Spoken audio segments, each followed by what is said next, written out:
வணக்கம். இன்னைக்கு நம்ம பார்க்க போகிறது 6th தமிழ் இயல் 4, 5, 6ல் இருக்கிற line by line important questions எல்லாமே பார்க்க போகிறோம். இது உங்களுக்கு ரொம்ப ஹெல்ப்ஃபுல்லாக இருக்கும்னு நினைக்கிறேன். ஃபர்ஸ்ட் லெசன் மூதுரை. மன்னனும் மாசற கற்றோனும் சீர்தூக்கின் என்ற மூதுரை பாடலை பாடியவர் யார்? ஔவையார். ஆத்திச்சூடி, கொன்றை வேந்தன், நல்வழி போன்ற நூல்களை இயற்றியவர் யார்? ஔவையார்.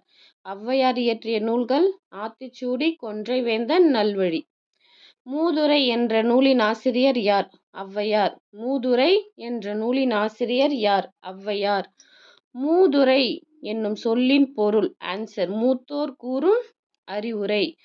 மூதுரை என்னும் சொல்லின் பொருள் மூத்தோர் கூறும் அறிவுரை. மாணவர்கள் நூல்களை மாசற கற்க வேண்டும். மாணவர்கள் நூல்களை மாசற கற்க வேண்டும்.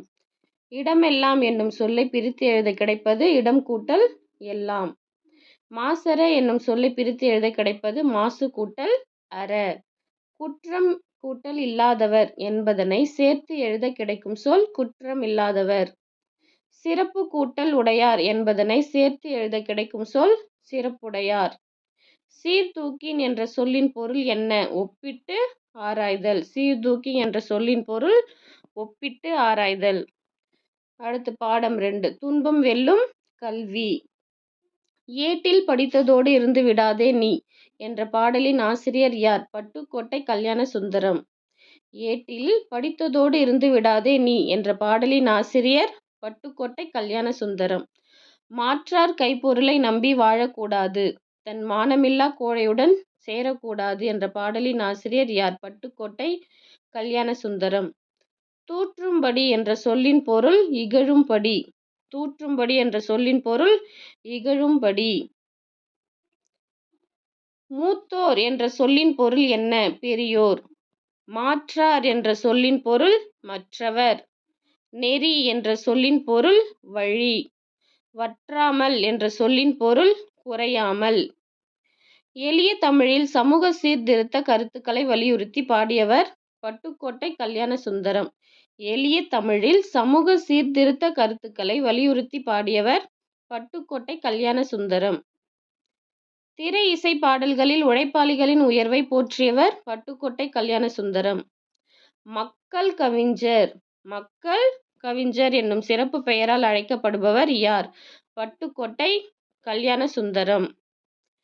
பிறர் தூற்றும்படி நடக்க கூடாது. மாணவர் பிறர் தூற்றும்படி நடக்கக்கூடாது. நாம் மூத்தோர் சொல்படி நடக்க வேண்டும். கை பொருள் என்னும் சொல்லை பிரித்து எழுத கிடைப்பது கை கூட்டல் பொருள். மானம் கூட்டல் இல்லா என்பதனை சேர்த்து எழுத கிடைக்கும் சொல் மானமில்லா. அடுத்த லெசன் கல்விக்கண் திறந்தவர். ஊர்தோறும் பள்ளிக்கூடங்களை திறக்க வேண்டும் என்று கூறியவர் யார்? காமராஜர்.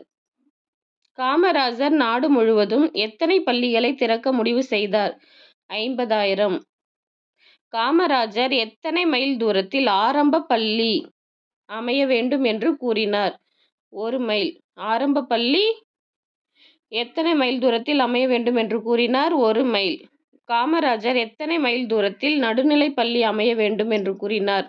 3. காமராஜர் எத்தனை மைல் தூரத்தில் உயர்நிலை பள்ளி அமைய வேண்டும் என்று கூறினார்? 5. கல்வி கண் திறந்தவர் யார்? கல்வி கண் திறந்தவர் காமராஜர். கல்வி கண் திறந்தவர் என்று காமராஜரை போற்றியவர் தந்தை பெரியார். கல்வி கண் திறந்தவர் என்று காமராஜரை போற்றியவர் யார்? தந்தை பெரியார். பெருந்தலைவர், படிக்காத மேதை, கர்ம வீரர் என்று சிறப்பு பெயர்களால் அழைக்கப்படுபவர் காமராஜர். பெருந்தலைவர், படிக்காத மேதை, கர்ம வீரர் என்று சிறப்பு பெயர்களால் அழைக்கப்படுபவர் காமராஜர். கருப்பு காந்தி, ஏழை பங்காளர், தலைவர்களை உருவாக்குபவர் என்று சிறப்பு பெயர்களால் அழைக்கப்படுபவர் காமராஜர். காமராஜர் சிறப்பு பெயர்கள் கருப்பு காந்தி, ஏழை பங்காளர், தலைவர்களை உருவாக்குபவர். காமராஜர் முதலமைச்சராக பொறுப்பேற்ற போது எத்தனை தொடக்க பள்ளிகள் மூடப்பட்டிருந்தன? 6,000. இலவச கட்டாய கல்வி சட்டத்தை இயற்றி தீவிரமாக நடைமுறைப்படுத்தியவர் யார்? காமராஜர். மாணவர்கள் பசியின்றி படிக்க மதிய உணவு திட்டத்தை கொண்டு வந்தவர் யார்? காமராஜர். மதிய உணவு திட்டத்தை கொண்டு வந்தவர் காமராஜர். பள்ளிகளில் ஏற்றத்தாழ்வின்றி குழந்தைகள் கல்வி கற்க சீருடை திட்டத்தை அறிமுகம் செய்தவர் காமராஜர். சீருடை திட்டத்தை அறிமுகம் செய்தவர் காமராஜர். பள்ளிகளில் வசதிகளை பெருக்க பள்ளி சீரமைப்பு மாநாடுகள் நடத்தியவர் காமராஜர். பள்ளி சீரமைப்பு மாநாடுகள் நடத்தியவர் காமராஜர். எம்மாவட்டத்தில் அமைந்துள்ள பல்கலைக்கழகத்திற்கு காமராஜர் பெயர் சூட்டப்பட்டது. மதுரை. நடுவண் அரசு எந்த ஆண்டு காமராஜருக்கு பாரத ரத்னா விருது வழங்கி சிறப்பித்தது? 1976. காமராஜர் வாழ்ந்த இல்லங்கள் எங்கெங்கு உள்ளன? விருதுநகர் மற்றும் சென்னை. காமராஜர் வாழ்ந்த இல்லங்கள் விருதுநகர் மற்றும் சென்னையில் உள்ளன. சென்னையில் உள்ள உள்நாட்டு விமான நிலையத்திற்கு யார் பெயர் வைக்கப்பட்டுள்ளது? காமராஜர். கன்னியாகுமரியில் காமராஜருக்கு எந்த ஆண்டு மணிமண்டபம் அமைக்கப்பட்டது? 2/10/2000.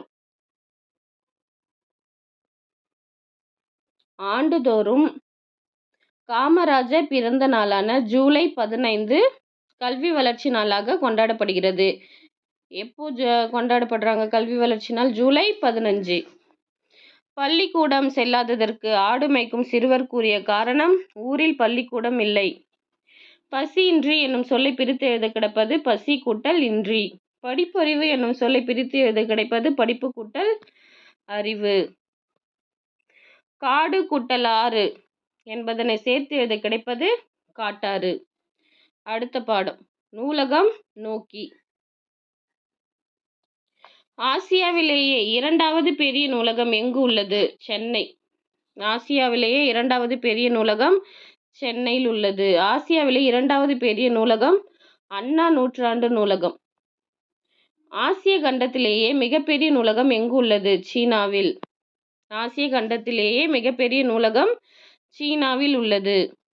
அண்ணா நூற்றாண்டு நூலகம் எத்தனை அடுக்குகளை கொண்டது? 8 அடுக்குகளை கொண்டது. நூலக விதிகளை உருவாக்கியவர் யார்? ரா. அரங்கநாதன். நூலக விதிகளை உருவாக்கியவர் ரா. அரங்கநாதன். பார்வை திறன் குறைபாடு உடையோர் தொட்டு பார்த்து படிப்பதற்கு எந்த நூல்கள் உள்ளன? பிரெய்லி நூல்கள். பார்வை திறன் குறைபாடு உடையோர் தொட்டு பார்த்து படிப்பதற்கு பிரெய்லி நூல்கள் உள்ளன. அண்ணா நூற்றாண்டு நூலகத்தில் பார்வை குறைபாடு உடையவர்களுக்கான பிரெய்லி நூல்களை கொண்ட பகுதி எந்த தளத்தில் உள்ளது? தரைத்தளம். அண்ணா நூற்றாண்டு நூலகத்தில் குழந்தைகளுக்கான பகுதி எந்த தளத்தில் உள்ளது? முதல் தளம். அண்ணா நூற்றாண்டு நூலகத்தில் முதல் தளத்தில் எத்தனைக்கும் மேற்பட்ட பல்லூடக குறுந்தகடுகள் குழந்தைகளுக்காக சேகரித்து வைக்கப்பட்டுள்ளன? 20,000. 20,000த்திற்கும் மேற்பட்ட குறுந்தகடுகள். அண்ணா நூற்றாண்டு நூலகத்தில் பிற நாடுகளில் இருந்து திரட்டப்பட்ட எத்தனை ஆயிரத்திற்கும் மேற்பட்ட நூல்கள் முதல் தளத்தில் உள்ளன? 50,000த்திற்கும் மேற்பட்ட நூல்கள். அண்ணா நூற்றாண்டு நூலகத்தில் அரசு கீழ்திசை சுவடிகள் எந்த தளத்தில் உள்ளது? 7வது தளம். அடுத்து இயல் 5. இயல் 5ல் இருக்க line by line important question. ஆசாரக்கோவை, கண்மணியே கண்ணுறங்கு, தமிழர் பெருவிழா, மனம் கவரும் மாமல்லபுரம், மயங்கொலிகள், திருக்குறள். ஃபர்ஸ்ட் லெசன் ஆசாரக்கோவை. நன்றி அறிதல் பொறையுடைமை இன்சொல்லோடு என்ற பாடல் வரி இடம்பெற்றுள்ள நூல் ஆசாரக்கோவை. நன்றி அறிதல் பொறையுடைமை இன்சொல்லோடு என்ற பாடல் வரி இடம்பெற்றுள்ள நூல் ஆசாரக்கோவை. ஆசாரக்கோவை என்ற நூலை இயற்றியவர் யார்? பெருவாயின் முள்ளியார். பெருவாயின் முள்ளியார் பிறந்த ஊர் கயத்தூர். ஆசாரக்கோவை என்பதன் பொருள் நல்ல ஒழுக்கங்களின் தொகுப்பு. 11 கீழ்க்கணக்கு நூல்களில் ஒன்று ஆசாரக்கோவை. ஆசாரக்கோவை 11 கீழ்க்கணக்கு நூல்களில் ஒன்று. ஆசாரக்கோவை எத்தனை வெண்பாக்களை கொண்டது? 100. ஆசாரக்கோவை 100 வெண்பாக்களை கொண்டது. ஒப்புரவு என்ற சொல்லின் பொருள் எல்லாரையும் சமமாக பேணுதல். எல்லோரையும் சமமாக பேணுதல் ஒப்புரவு. நன்றி அறிதல் என்ற சொல்லின் பொருள் பிறர் செய்த உதவியை மறவாமல். நன்றி அறிதல் என்னும் சொல்லின் பொருள் பிறர் செய்த உதவியை மறவாமல். நட்டல் என்ற சொல்லின் பொருள் நட்பு கொள்ளுதல். பிறரிடம் நான் இன்சொல் பேசுவேன். பிறர் நமக்கு செய்யும் தீங்கை பொறுத்துக் கொள்வது பொறையாகும். அறிவு உடைமை என்பதனை சேர்த்து எழுத கிடைக்கும் சொல் அறிவுடைமை.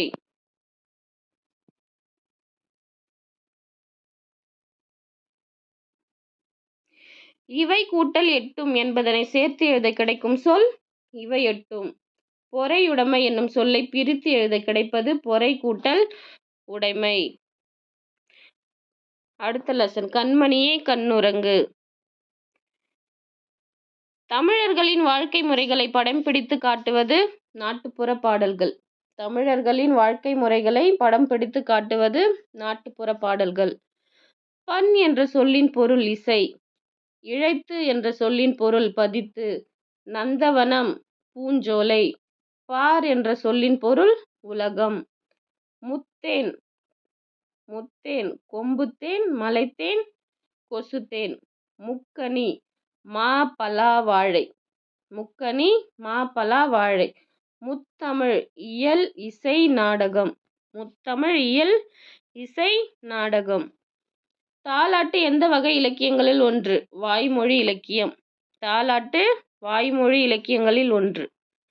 குழந்தையின் அழுகை நிறுத்தவும் தூங்க வைக்கவும் இனிய ஓசையுடன் பாடும் பாடல் தாலாட்டு. தாலாட்டு என்ற சொல்லை பிரித்து எழுதுக. தால் கூட்டல் ஆட்டு. தாலாட்டு என்ற சொல்லை பிரித்து எழுத கிடைப்பது தால் கூட்டல் ஆட்டு. நாவை அசைத்து பாடுவதால்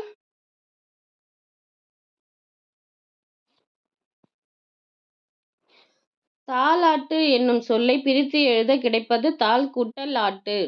நாவை அசைத்து பாடுவதால் டேஷ் என்று பெயர் பெற்றது தாலாட்டு.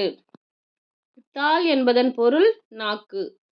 பாட்டிசைத்து என்னும் சொல்லை பிரித்து எழுத கிடைப்பது பாட்டு கூட்டல் இசைத்து. கண்ணுறங்கு என்னும் சொல்லை பிரித்து எழுத கிடைப்பது கண் கூட்டல் உறங்கு. வாழை இலை என்பதனை சேர்த்து எழுத கிடைக்கும் சொல் வாழை இலை. கை கூட்டல் அமர்த்தி என்பதனை சேர்த்து எழுத கிடைக்கும் சொல் கையமர்த்தி. உதித்த என்ற சொல்லிற்குரிய எதிர்ச்சொல் மறைந்த.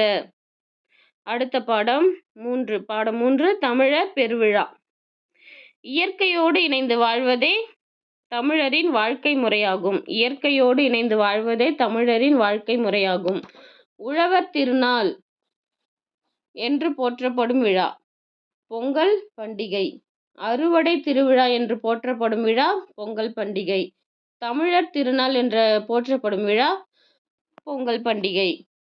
கதிரவனுக்கு நன்றி கூறி சிறப்பு செய்யும் விழா பொங்கல் விழா. உழவர்கள் டேஷ் திங்களில் விதைத்து டேஷ் திங்களில் அறுவடை செய்து பயனடைவர். ஆடி திங்களில் விதைத்து தை திங்களில் அறுவடை செய்வர். திங்கள் முதல் நாளில் பொங்கலிட்டு வழிபடுவர். தை திங்கள் முதல் நாளில் பொங்கலிட்டு வழிபடுவர். பழையன கழிதலும் புதியன புகுதலும் என்ற பாடல் இடம்பெற்றுள்ள நூல் நன்னூல். வீட்டில் உள்ள பயனற்ற பொருள்களை நீக்கி வீட்டை தூய்மை செய்யும் நாள் போகி. வாழ்க்கைக்கு வளம் தரும் மழை கடவுளை வழிபடும் நோக்கில் அக்காலத்தில் போகி பண்டிகை என்ன விழாவாக கொண்டாடப்பட்டது? இந்திர விழாவாக கொண்டாடப்பட்டது. இந்திர விழா. பொங்கல் என்பதன் பொருள் பொங்கி பெருகி வருவது. பொங்கல் என்பதன் பொருள் பொங்கி பெருகி வருவது. தை முதல் நாளில் திருவள்ளுவர் ஆண்டு தொடங்குகிறது. தை 2ஆம் நாள் திருவள்ளுவர் நாள் கொண்டாடப்படுகிறது. பொங்கலுக்கு அடுத்த நாள் கொண்டாடப்படுவது மாட்டுப் பொங்கல். பொங்கலுக்கு அடுத்த நாள் கொண்டாடப்படுவது மாட்டுப் பொங்கல். மாடு என்னும் சொல்லுக்கு செல்வம் என பொருள் உண்டு. உழவுக்கும் உழவருக்கும் துணையாக மாடுகள் விளங்குகின்றன. திருவள்ளுவர் பிறந்த ஆண்டு கிமு 31. டேஷ் என்பது மாடுகளை அடக்கி தழுவும் வீர விளையாட்டு ஆகும். மஞ்சு விரட்டு. மஞ்சு விரட்டு மாடுகளை அடக்கி தழுவும் வீர விளையாட்டு. மஞ்சு விரட்டுகளின் வேறு பெயர்கள் மாடு பிடித்தல், ஜல்லிக்கட்டு, ஏறு தழுவுதல்.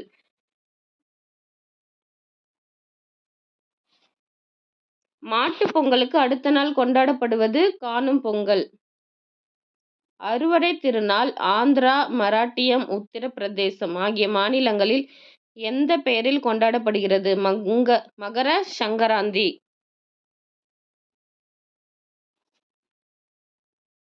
அறுவடை திருநாள் ஆந்திரா, மராட்டியம், உத்தரப்பிரதேசம் ஆகிய மாநிலங்களில் எந்த பெயரில் கொண்டாடப்படுகிறது? மகர சங்கராந்தி. அறுவடை திருநாள் பஞ்சாப் மாநிலத்தில் என்ன பெயரில் கொண்டாடப்படுகிறது? லோரி. பஞ்சாப் மாநிலத்தில் லோரி. அறுவடை திருநாள் லோரி என்ற பெயரில் கொண்டாடப்படுகிறது. அறுவடை திருநாள் குஜராத், ராஜஸ்தான் மாநிலங்களில் என்ன பெயரில் கொண்டாடப்படுகிறது? உத்தராயன். கதிர் முற்றியதும் அறுவடை செய்வர். விழா காலங்களில் வீட்டில் வாயிலில் மாவிலையால் தோரணம் கட்டுவர். பொங்கல் கூட்டல் அன்று என்பதனை சேர்த்து எழுத கிடைக்கும் சொல் பொங்கல் அன்று. போகி கூட்டல் பண்டிகை என்பதை பிரித்து எழுத கிடைப்பது போகி பண்டிகை. பச்சை பசேல் என வயலை காண இன்பம் தரும், பட்டுப்போன மரத்தை காண துன்பம் தரும். அடுத்து பாடம் 4 மனம் கவரும் மாமல்லபுரம். மற்போரில் சிறந்தவன் யார்? நரசிம்மவர்மன். நரசிம்மவர்மனின் சிறப்பு பெயர் மாமல்லன். பஞ்சபாண்டவர் ரதம் எங்கு உள்ளது? மாமல்லபுரம். பஞ்சபாண்டவர் ரதம் மாமல்லபுரத்தில் உள்ளது. நரசிம்மவர்மனின் காலம் 7ஆம் நூற்றாண்டு. பஞ்சபாண்டவர் ரதம் எங்கே உள்ளது? மாமல்லபுரம். நரசிம்மருக்கு பாறை நிழல் எதை போன்று தெரிந்தது? யானை. நரசிம்மவர்மனின் தந்தை பெயர் என்ன? மகேந்திரவர்மன். அர்ஜுனன் தபசுவின் வேறு பெயர் பகீரதன் தவம். அர்ஜுனன் தபசுவின் வேறு பெயர் பகீரதன் தவம். சிற்பக்கலையின் உச்சம் எது? அர்ஜுனன் தபசு. எத்தனை தலைமுறைகளாக மாமல்லபுர சிற்பங்கள் செதுக்கப்பட்டன? 4 தலைமுறைகளாக. மனிதர்கள், விலங்குகள், பறவைகள் எல்லாம் உயிர் உள்ளவை போல எந்த பாறையில் காணப்படுகிறது? அர்ஜுனன் தபசு. தமிழகத்தின் மிகப்பெரிய சிற்ப கலைக்கூடம் எது? மாமல்லபுரம். மழைக்காலங்களில் இரு பாறைகளுக்கு நடுவே நீர் வருவது எதை போன்று உள்ளது?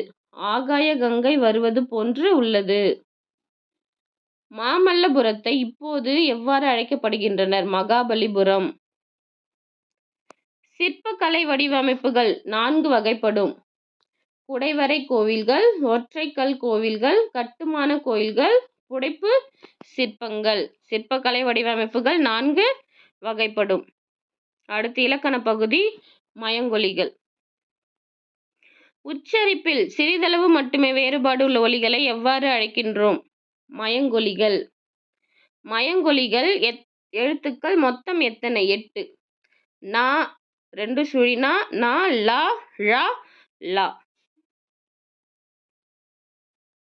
நாவின் நுனி மேல்வாய் அன்னத்தின் நடுப்பகுதியை தொடுவதால் பிறக்கும் எழுத்து 3 சுழி நா. நாவின் நுனி மேல்வாய் பல்லின் அடிப்பகுதியை தொடுவதால் பிறக்கும் எழுத்து நா. டகரத்தை அடுத்து வரும் நகரம்.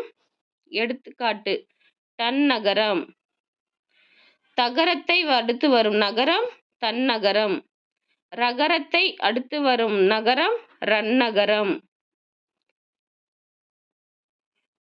டா என்னும் எழுத்துக்கு முன் இன் வரும். எடுத்துக்காட்டு கண்டம், வண்டி, நண்டு.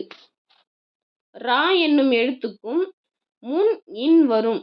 எடுத்துக்காட்டு மன்றம், நன்றி, கன்று. நகரம் வரவேண்டிய இடத்தில் நகரம் எழுதினால் பொருள் மாறுபடும். நகரம் வரவேண்டிய இடத்தில் நகரம் எழுதினால் பொருள் மாறுபடும். எடுத்துக்காட்டு வானம், வெடி. வானம், ஆகாயம். இதில் 3 சுழி நா போடுறப்போ அதோட அர்த்தம் வெடி. இதே 2 சுழி நா போடுறப்போ அதோட அர்த்தம் வானம், ஆகாயம். 3 சுழி நீ பனி எழுதுறப்போ வேலை. இதே 2 சுழி நீ போட்டு எழுதுறப்போ அதோட அர்த்தம் குளிர்ச்சி.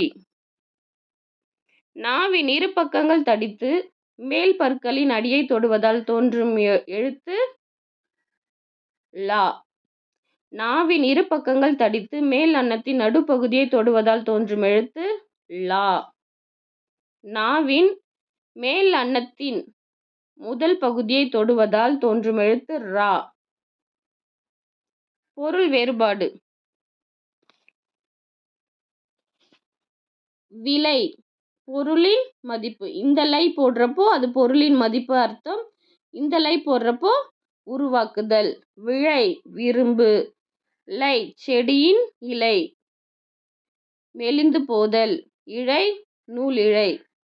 இந்த இலை மெலிந்து போதல்.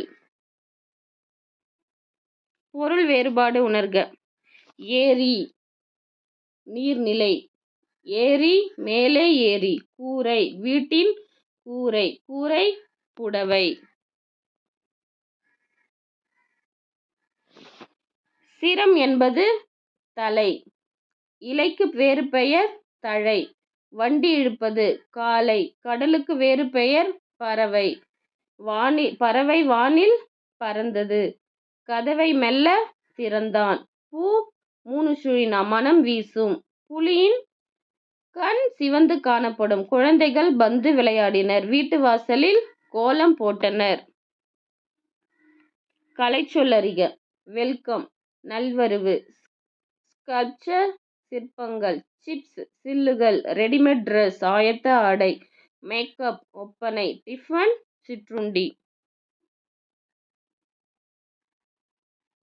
அடுத்து திருக்குறள். உலகில் வாழும் மக்கள் அனைவருக்கும் சிறப்பான அறங்களை வலியுறுத்துவது திருக்குறள். விருந்தினர் முகம் எப்போது வாடும்? நம் முகம் மாறினால். விருந்தினர் முகம் எப்போது வாடும்? நம் முகம் மாறினால். நிலையான செல்வம் ஊக்கம். ஆராயும் அறிவு உடையவர்கள் பயன் தராத சொற்களை பேச மாட்டார்கள். பொருளுடைமை என்னும் சொல்லை பிரித்து எழுத கிடைப்பது பொருள் கூட்டல் உடைமை. உள்ளுவது கூட்டல் எல்லாம் என்பதனை சேர்த்து எழுத கிடைக்கும் சொல் உள்ளுவதெல்லாம். பயன் கூட்டல் இல்லா என்பதனை சேர்த்து எழுத கிடைக்கும் சொல் பயனிலா. அடுத்து இயல் 6. இயல் 6ல நானிலம் படைத்தவன், கடலோடு விளையாடு, வளரும் வணிகம், உழைப்பே மூலதனம், சுட்டெழுத்துக்கள், வினா எழுத்துக்கள். இதில் இருக்கிற அத்தனை லைன் பை லைன் கொஷின்ஸும் பார்க்கலாம். First question. கல்லெடுத்து முள்ளெடுத்து காட்டு பெருவழியை என்ற பாடலின் ஆசிரியர் யார்? முடியரசன். முடியரசனின் இயற்பெயர் துரைராசு. பூங்கொடி, வீரகாவியம், காவியப்பாவை முதலிய நூல்களை எழுதியவர் முடியரசன். திராவிட நாட்டின் வானம்பாடி என்று பாராட்டப்பட்டவர் முடியரசன். திராவிட நாட்டின் வானம்பாடி என்று பாராட்டப்பட்டவர் முடியரசன். வெள்ளி பனிமலையின் மீது உலாவுவோம், அடி மேலே கடல் முழுதும் கப்பல் விடுவோம் என்ற பாடலின் ஆசிரியர் பாரதியார். போர்க்களத்தில் வெளிப்படும் குணம் வீரம். கல்லெடுத்து என்னும் சொல்லை பிரித்து எழுத கிடைப்பது கல் கூட்டல் எடுத்து. நானிலம் என்னும் சொல்லை பிரித்து எழுத கிடைப்பது 4 கூட்டல் நிலம். நாடு கூட்டல் என்ற என்பதனை சேர்த்து எழுத கிடைக்கும் சொல் நாடென்ற. களம் கூட்டல் ஏரி என்பதனை சேர்த்து எழுத கிடைக்கும் சொல் களமேரி. மல்லெடுத்த என்ற சொல்லின் பொருள் வலிமை பெற்ற. சமர் என்ற சொல்லின் பொருள் போர். நல்கும் என்ற சொல்லின் பொருள் தரும். கழனி என்ற சொல்லின் பொருள் வயல். மரம் என்ற சொல்லின் பொருள் வீரம். எக்களிப்பு என்ற சொல்லின் பொருள் பெருமகிழ்ச்சி. களம் என்ற சொல்லின் பொருள் கப்பல். ஆழி என்ற சொல்லின் பொருள் கடல். அடுத்து கடலோடு விளையாடு. நெய்தல் திணையின் நிலம் கடலும் கடல் சார்ந்த இடமும். நெய்தல் நிலத்தில் வாழும் மக்கள் பரதவர் பரத்தியர். நெய்தல் நிலத்தில் வாழும் மக்கள் பரதவர் பரத்தியர். நெய்தல் நிலத்தின் பூ தாழம்பூ. உழைக்கும் மக்கள் தம் களைப்பை மறக்க உற்சாகத்துடன் பாடும் பாடல் நாட்டுப்புற பாடல். காதால் கேட்டு வாய்மொழியாகவே வழங்கப்பட்டு வருவதால் இதனை வாய்மொழி இலக்கியம் என்பர். காதால் கேட்டு வாய்மொழியாகவே வழங்கப்பட்டு வருவதால் இதனை வாய்மொழி இலக்கியம் என்பர். ஏற்றப்பாட்டு ஓடப்பாட்டு போன்றவை தொழில் பாடல்கள். நாட்டுப்புற இயல் ஆய்வு என்னும் நூலை தொகுத்தவர் சு.சக்திவேல். நாட்டுப்புற இயல் என்னும் நூலை தொகுத்தவர் சு.சக்திவேல்.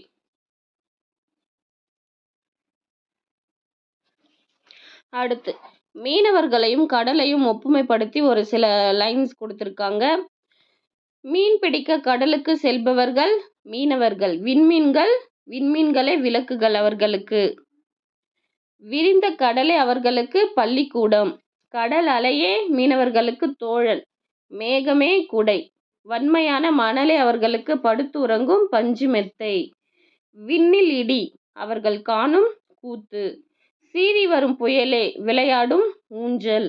பனி மூட்டம் உடலை சுற்றும் போர்வை. அனல் வீசும் கதிரவனின் ஒளிச்சுடர்தான் அவர்களின் மேற்கூரை. கட்டுமரம் அவர்கள் வாழும் வீடு. மின்னல் கோடுகளே அடிப்படையான பாடம். வலை வீசி பிடிக்கும் மீன்களே அவர்களது செல்வம். முழு நிலவுதான் அவர்களின் கண்ணாடி.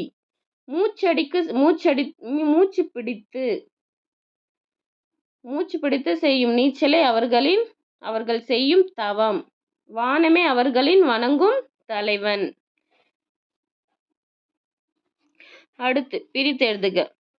கதிர்ச்சுடர் என்னும் சொல்லை பிரித்து எழுத கிடைப்பது கதிர் கூட்டல் சுடர். மூச்சடக்கி என்னும் சொல்லை பிரித்து எழுத கிடைப்பது மூச்சு கூட்டல் அடக்கி. பெருமை கூட்டல் வானம் என்பதனை சேர்த்து எழுத கிடைக்கும் சொல் பெருவானம். அடிக்கும் மலை என்பதனை சேர்த்து எழுத கிடைக்கும் சொல் அடிக்கு மலை. அடுத்து 3வது பாடம் வளரும் வணிகம். பொருட்களை விற்பவர் வணிகர். பொருட்களை வாங்குபவர் நுகர்வோர்.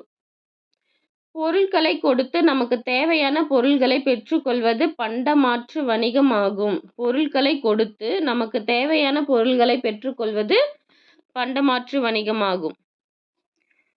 சங்க காலத்தில் பண்டமாற்று வணிகத்தில் நெல்லை கொடுத்து அதற்கு பதிலாக எதை பெற்றனர்? உப்பு. சங்க காலத்தில் பண்டமாற்று வணிகத்தில் நெல்லை கொடுத்து அதற்கு பதிலாக உப்பை பெற்றனர். சங்க காலத்தில் பண்டமாற்று வணிகத்தில் ஆட்டின் பாலை கொடுத்து அதற்கு பதிலாக எதை பெற்றனர்? தானியத்தை பெற்றனர். ஆட்டின் பாலை கொடுத்து அதற்கு பதிலாக தானியங்களை வாங்கி கொண்டனர். அடுத்து வணிகம் எத்தனை வகைப்படும்? 2. தரை வழி வணிகம், நீர்வழி வணிகம். பாலோடு வந்து கூழோடு பெயரும் என்ற பாடல் வரி இடம்பெற்றுள்ள நூல் குறுந்தொகை. பாலோடு வந்து கூழோடு பெயரும் என்ற வரி இடம்பெற்றுள்ள நூல் குறுந்தொகை. பொன்னோடு வந்து கரியோடு பெயரும் என்ற பாடல் வரி இடம்பெற்றுள்ள நூல் அகநானூறு. பொன்னோடு வந்து கரியோடு பெயரும் என்ற பாடல் வரி இடம்பெற்றுள்ள நூல் அகநானூறு. வணிகர்கள் வண்டிகளில் பொருள்களை ஏற்றிக்கொண்டு குழுவாக வெளியூருக்கு செல்வதை எவ்வாறு அழைப்பர்? வணிக சாத்து. குழுவாக வெளியூருக்கு செல்வதை வணிக சாத்து என்று அழைப்பர். துறைமுக நகரங்கள் பட்டினம் என்றும் பாக்கம் என்றும் குறிக்கப்பட்டன. துறைமுக நகரங்கள் பட்டினம், பாக்கம் என்று குறிக்கப்பட்டன. கப்பல்கள் வந்து நின்று போகும் இடங்கள் துறைமுகங்கள். தமிழ்நாட்டில் தலை சிறந்த துறைமுகமாக பூம்புகார் விளங்கியது. தலை சிறந்த துறைமுகமாக பூம்புகார் விளங்கியது. வணிகத்தை தனிநபர் வணிகம், நிறுவன வணிகம் என்று பிரிக்கலாம். தனிநபர் வணிகம், நிறுவன வணிகம். தனிநபரால் உருவாக்கப்பட்டு நடத்தப்படும் வணிகம் தனிநபர் வணிகம். ஒன்றுக்கும் மேற்பட்டோர் இணைந்து முதலீடு செய்து நடத்துவது நிறுவனம்.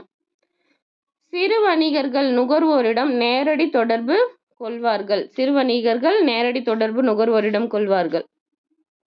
நாம் அன்றாட தேவைகளான பால், கீரை, காய்கறிகள் போன்றவற்றை சிறு வணிகர்கள் விற்பனை செய்வர். பால், கீரை, காய்கறிகள் போன்றவற்றை சிறு வணிகர்கள் விற்பனை செய்வர். பெருந்தொகை முதலீடு செய்து பொருள்களை அதிக அளவில் திரட்டி வைத்து விற்பனை செய்வது பெருவணிகம் ஆகும். ஒரு நாட்டில் உற்பத்தி செய்யப்படும் பொருள்களை பெரும் நாடுகளுக்கு அனுப்புவது ஏற்றுமதி. பிற நாடுகளில் இருந்து பொருள்களை வாங்குவது இறக்குமதி. தமிழ்நாட்டில் இருந்து பிற நாடுகளுக்கு ஏற்றுமதி செய்யப்பட்ட பொருள் எது? தேக்கு, மயில் தோகை, அரிசி, சந்தனம், இஞ்சி, மிளகு போன்ற பொருள்கள் ஏற்றுமதி செய்யப்பட்டன. அரேபியாவில் இருந்து தமிழ்நாட்டிற்கு இறக்குமதி செய்யப்பட்டது குதிரைகள். அரேபியாவில் இருந்து குதிரைகள் இறக்குமதி செய்யப்பட்டன. வாணிகம் செய்வோருக்கு வாணிகம் பேணி பிறகும் தமப்போல் செயின் எனும் என்று வணிகரின் நேர்மை பற்றி கூறும் நூல் எது?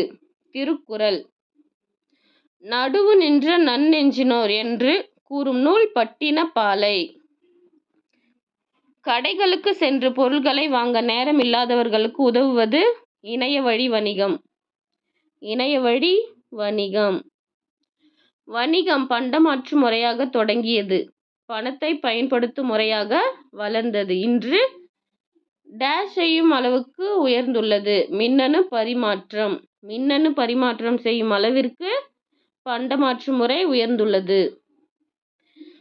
கொள்வதும் மிகை கொள்ளாது கொடுப்பதும் குறைபடாது. கொள்வதும் மிகை கொள்ளாது கொடுப்பதும் குறைபடாது என்ற பாடல் வரி இடம்பெற்றுள்ள நூல் பட்டினப்பாலை. சமன் செய்து சீர்தூக்கும் கோல் போல் அமைந்தொரு பால் கோடாமை சான்றோர்க்கு மணி என்ற பாடல் வரி இடம்பெற்றுள்ள நூல் திருக்குறள். வீட்டு பயன்பாட்டிற்காக பொருள்களை வாங்குபவர் நுகர்வோர். வணிகம் கூட்டல் சாத்து என்பதனை சேர்த்து எழுத கிடைக்கும் சொல் வணிக சாத்து. பண்டம் கூட்டல் மாற்று என்பதனை சேர்த்து எழுத கிடைக்கும் சொல் பண்டமாற்று. விரிவடைந்த என்னும் சொல்லை பிரித்து எழுத கிடைக்கும் சொல் விரிவு கூட்டல் அடைந்த.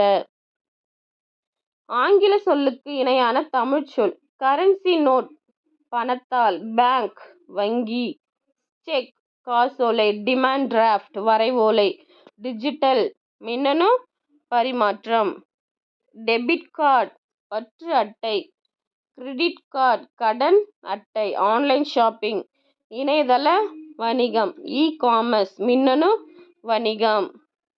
உழைப்பே அடுத்த பாடம். உழைப்பே மூலதனம். பாடுபட்டு தேடிய பணத்தை புதைத்து வைக்காது என்பது யாரின் அறிவுரை? ஔவையார்.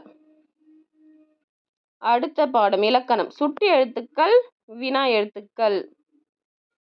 சுட்டு எழுத்துக்கள் எத்தனை வகைப்படும்? சுட்டு எழுத்துக்கள் 3 வகைப்படும். அவை ஆ, இ, உ என 3 வகைப்படும். ஒன்றை சுட்டி காட்ட வரும் எழுத்துக்கள் சுட்டு எழுத்துக்கள். தற்போது எந்த சுட்டு எழுத்து பயன்பாட்டில் இல்லை? தற்பொழுது எந்த சுட்டு எழுத்து பயன்பாட்டில் இல்லை? ஊ. சுட்டெழுத்துக்கள் சொல்லின் உள்ளேயே இருந்து சுட்டு பொருளை தருவது அகச்சுட்டு எனப்படும்.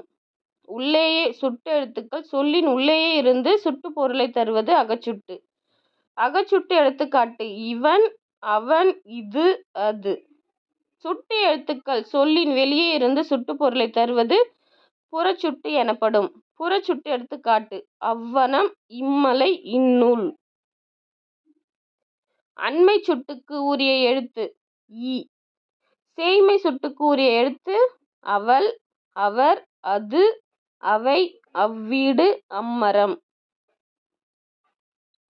அருகில் உள்ளவற்றிற்கும் தொலைவில் உள்ளவற்றிற்கும் இடையில் இருப்பதை சுட்டிக்காட்ட எந்த சுட்டெழுத்து பயன்பட்டது? உ. ஆ, இ ஆகிய சுட்டெழுத்துக்கள் அந்த, இந்த என திரிந்து சுட்டு பொருளை தருவது எவ்வாறு அழைக்கப்படும்? சுட்டு திரிபு. வினா பொருளை தரும் எழுத்து வினா எழுத்து. மொழி முதலிலும் இறுதியிலும் வரும் வினா எழுத்து ஏ. மொழியில் இறுதியில் வரும் வினா எழுத்துக்கள் எவை? ஆ, ஓ. வினா எழுத்துக்கள் எத்தனை வகைப்படும்? 5 வகைப்படும். ஏ, யா, ஆ, ஓ, ஏ. கலைச்சொல் அறிவோம். கமாடிட்டி பண்டம், ஃபெர்ரிஸ் பயண படகுகள், ஹெரிட்டேஜ் பாரம்பரியம், கன்சியூமர் நுகர்வோர், வாயேஜ் கடல் பயணம், என்டர்பிரனர் தொழில் முனைவோர், அடல்ட்ரேஷன் கலப்படம், மெர்ச்சன்ட் வணிகம். இன்னைக்கு பார்த்த கொஷின்ஸ் எல்லாமே உங்களுக்கு ரொம்ப ஹெல்ப்ஃபுல்லாக இருக்கும்னு நினைக்கிறேன். Okay, thank you.